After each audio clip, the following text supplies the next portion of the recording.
ঠাকুরমশাই সকাল 9টার মধ্যে চলে এসেছিলেন, আর যারা ভোগ রান্না করছিলেন তারা সকাল 6টার মধ্যে চলে এসেছিলেন।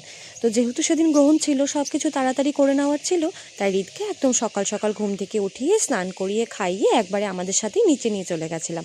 আর এই হলো আমাদের ঠাকুর রাখা, আর ওইদিকে পুরনো ঠাকুর রাখা রয়েছে, আর এদিকে মা ফলের প্রস্তুতি করছে। আর ঠাকুরমশাই বলেছিল যেহেতু গ্রহণ আছে, অনেকে গ্রহণে খেতে চায়, অনেকে খেতে চায় না, তো সেই হিসেব মতোই যেন আমরা সবটা আয়োজন করি। আর রিতকেই ফতুয়াটা কিনে দেওয়া হয়েছে, মন মতো পাঞ্জাবি খুঁজে পাইনি, আর ওর থেকে কত বড় হয়েছে না, যাই হোক এটা পরে আরাম পাবে বলেই কিনে দেওয়া হয়েছে। আর ও তো এখন বাড়ির সবচেয়ে বড় সদস্য, নতুন কিছু না পরলে কি হয়। আর এদিকে আমি একটু ফুলের মালা গেঁথে নিচ্ছিলাম, এমনি মালা তো পরানোও হয়, সাথে ফুলের মালাও পরানো হয়। আর ওটা ছিল আমাদের মাম্মাম। মাম্মাম হচ্ছে আমাদের বাড়ির এখন সবচেয়ে বড় সদস্য।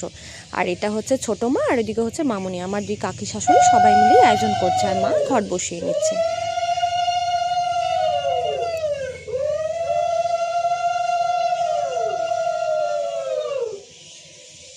আর এই যে ভোগের রান্নার প্রস্তুতি চলছে।